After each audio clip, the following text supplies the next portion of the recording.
Let me tell you something, and I want you to hear me clearly. You are not in that struggle by accident. That opposition, that frustration, that feeling like something's got to give, that's not punishment. That's preparation. See, when God is getting ready to take you into something major, I'm talking about a breakthrough so big, it will not only bless you, it'll bless generations that come after you.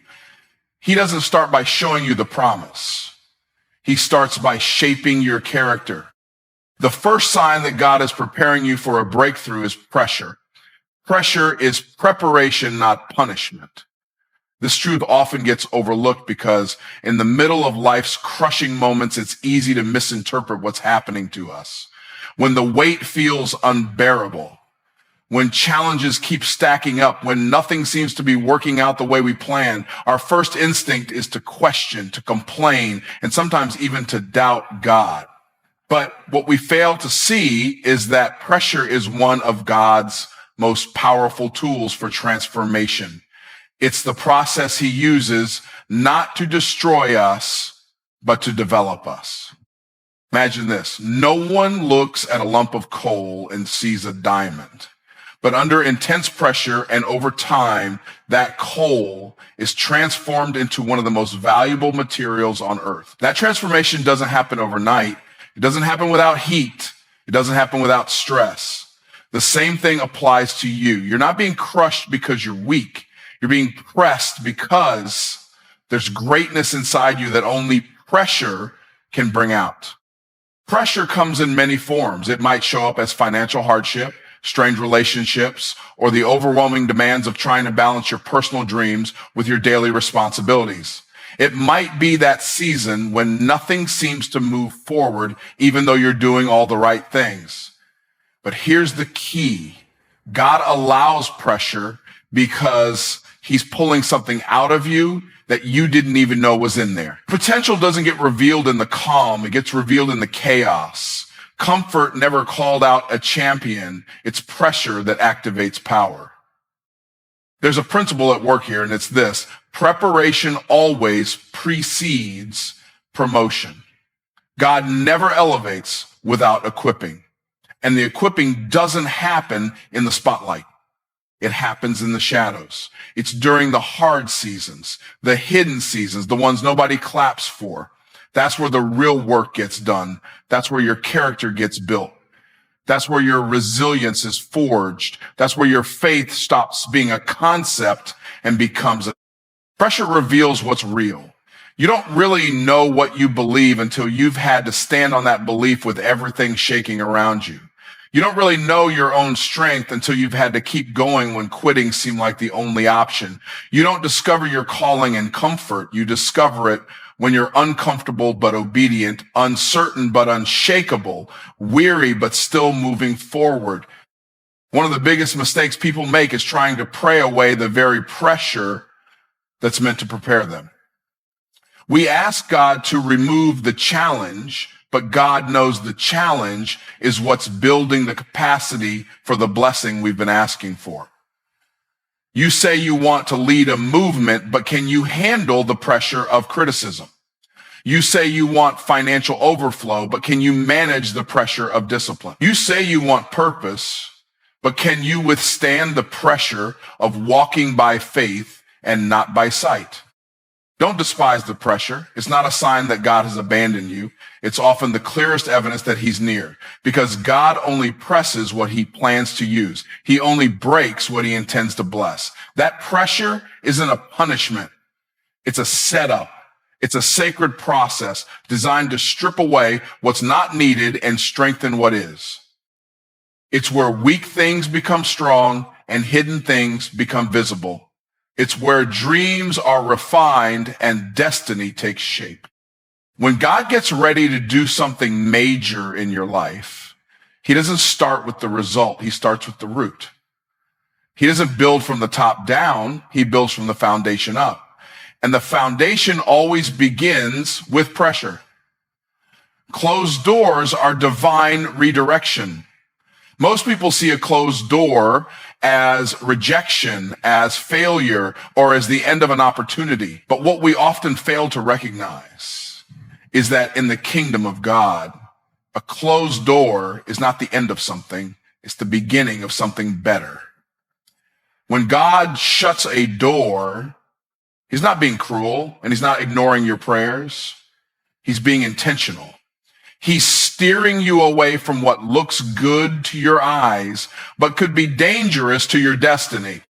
We live in a world that idolizes access. If a door opens, we assume it must be from God. If it closes, we assume it must be the enemy. But God is not obligated to endorse every opportunity we think we deserve. Sometimes he will close doors, not because you did something wrong, but because he knows what's on the other side is not aligned with the purpose he placed in you. And because he loves you too much to let you settle, he'll shut it down before you ever get a chance to walk through it. It's easy to get discouraged when it seems like everything you're trying to do keeps hitting a wall. You apply for the job and don't get it. You pursue the relationship and it falls apart.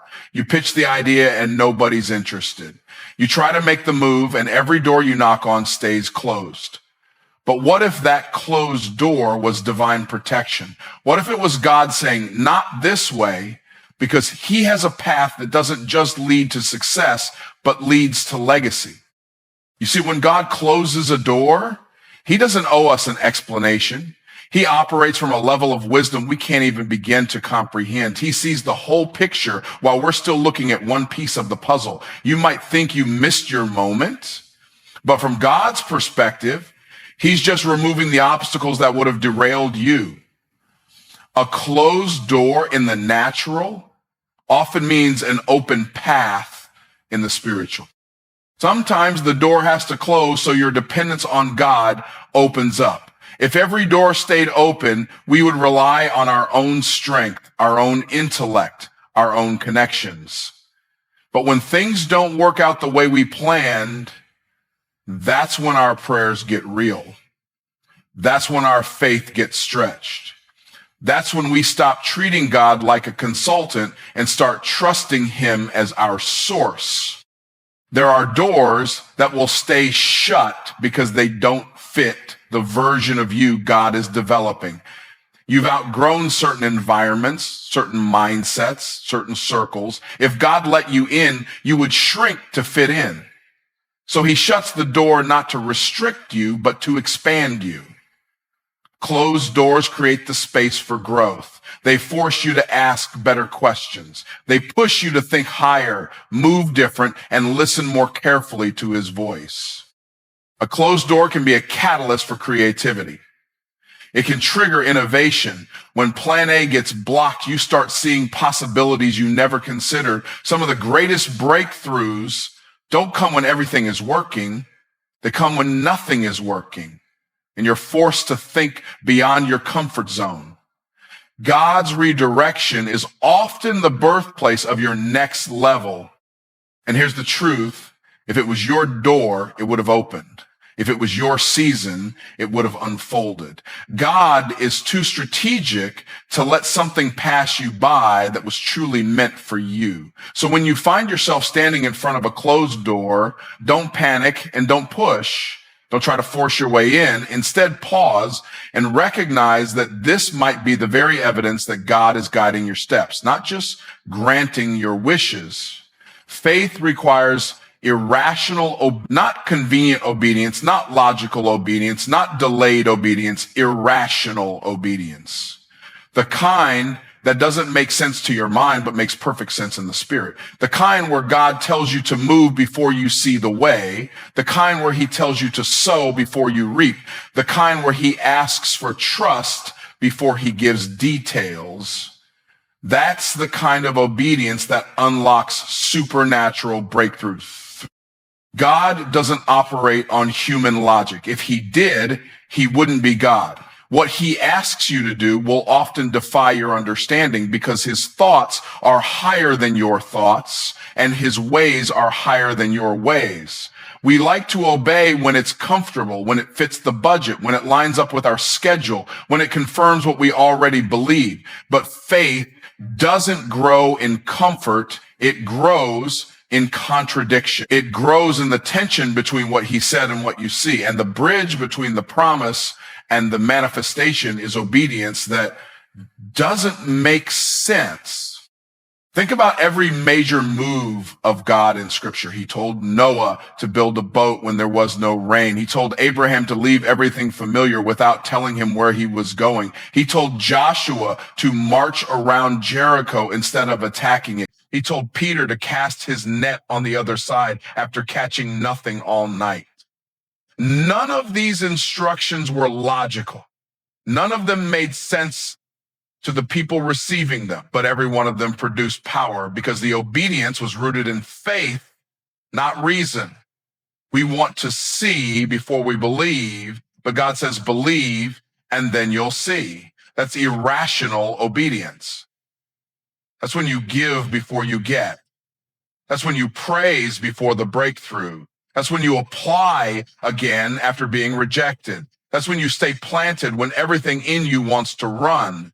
God uses irrational instructions to reveal who really trusts him. Obedience is the proof of faith, not feelings, not words, obedience. Sometimes the instruction will stretch you so far outside your comfort zone that you question whether you even heard God right. That's because he's not trying to accommodate your convenience. He's developing your capacity. Obedience expands your spiritual muscle. It trains your spirit to listen above the noise, to trust beyond the logic, to walk when there's no path. The more you obey without understanding, the more your understanding begins to align with his wisdom. Obedience doesn't always lead to immediate reward. Sometimes it leads to testing. God told Abraham to sacrifice Isaac, the very son he waited years to receive. That wasn't a test of cruelty. It was a test of priority. It was a test of trust. Would Abraham obey even when the command clashed with the promise? That's irrational obedience. And because he obeyed, God provided the ram and the promise was preserved.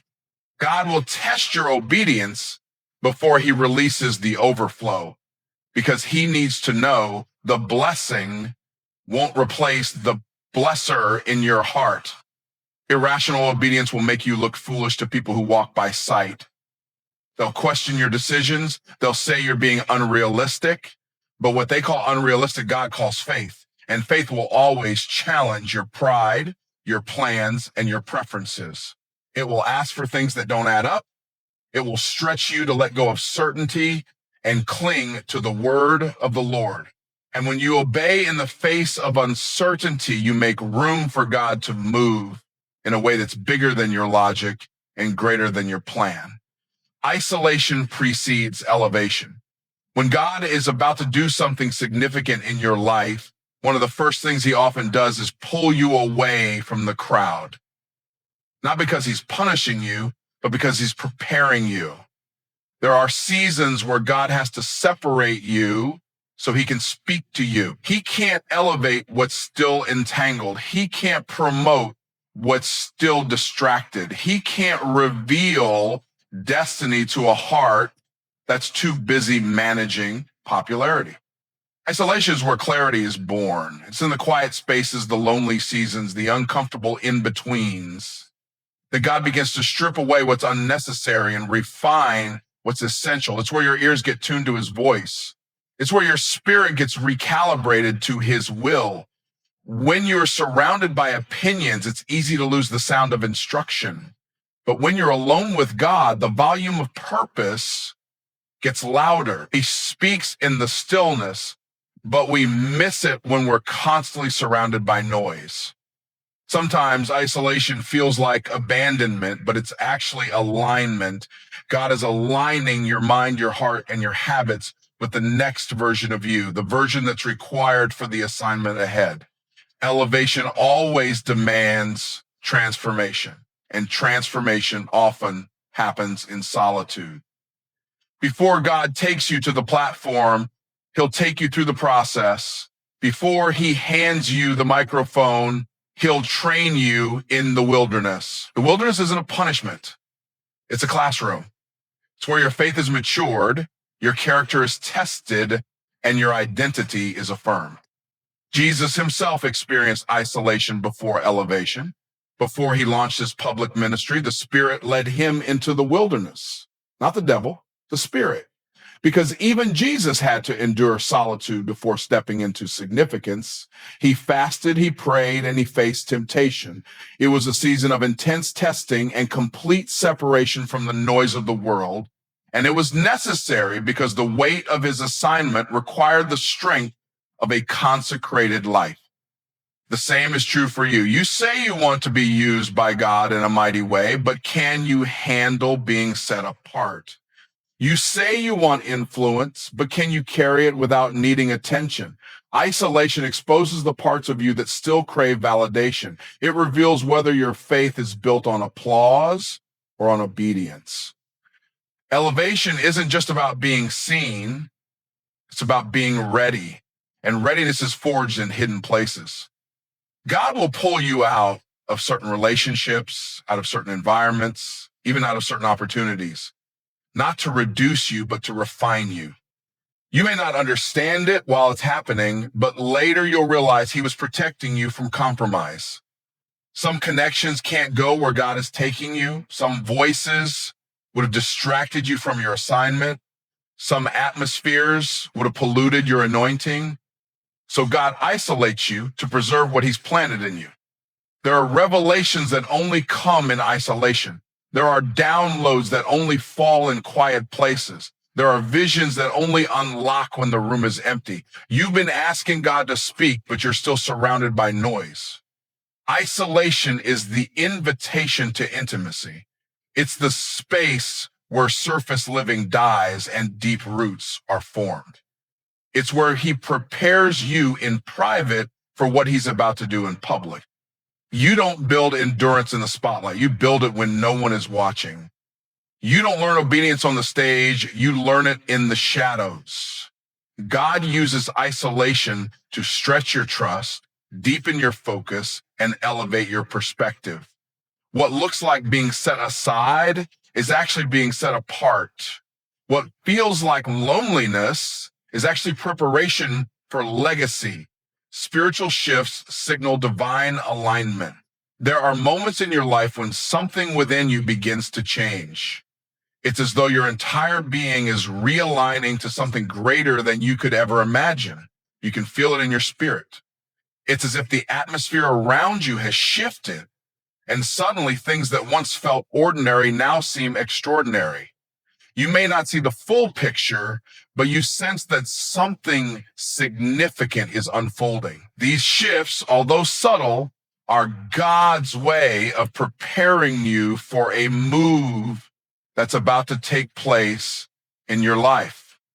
When God begins to spiritually shift your life, he often starts by rearranging your inner world. He changes your desires, your priorities, your mindset, and your motivations.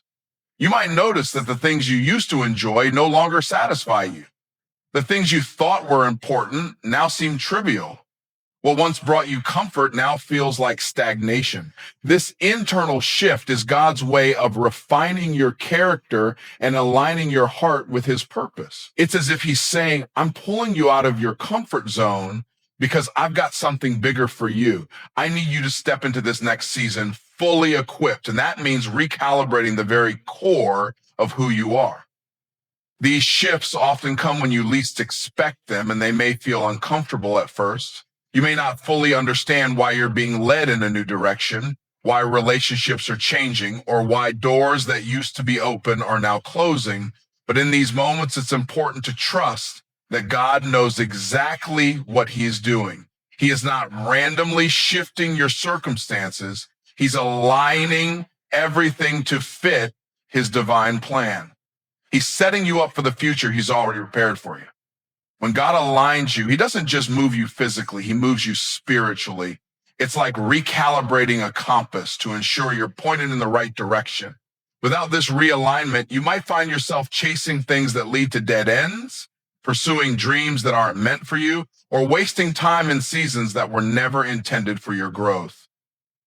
But once he shifts you, you'll find that doors start to open, opportunities begin to manifest, and the way ahead becomes clear. The path won't always be easy, but it will always be right. A spiritual shift can feel like a transition, a period of waiting, stretching, and growth. But it's during this time that God prepares you for greater things. You may feel as though you're being tested, stretched beyond what you think you can handle. You might wonder why things aren't happening the way you imagined they would. But remember, these shifts are not meant to break you. They are meant to mold you into the person capable of handling what's coming next. The capacity God is building in you now will enable you to carry the weight of the blessing he's about to give you. It's during these shifts that you experience growth that can't be measured by human standards, but only by divine standards. Spiritual shifts also bring clarity. When God realigns you, he removes confusion and replaces it with a clear sense of direction. You may begin to see your life's purpose in a new light. What once felt like a series of random events starts to make sense as you look back and see how everything was part of a larger plan. The more you surrender to God's realignment, the more you start to understand his voice. He no longer feels distant, but close. The more you yield to his shifts, the more you see his hand guiding every step you take. However, these shifts are not always immediate or painless. It can feel like being in a state of transition, moving from one season to another without fully understanding what lies ahead. But this is where faith comes in, trusting that the shift is for your good, even when you can't see the full outcome, is key.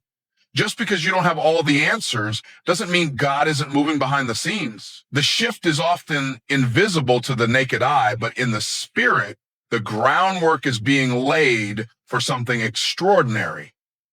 As you embrace these shifts, know that they are often the most important moments in your life. They are the divine realignments that position you to step into your destiny, to walk into new seasons, and to embrace the purpose you were always meant to fulfill.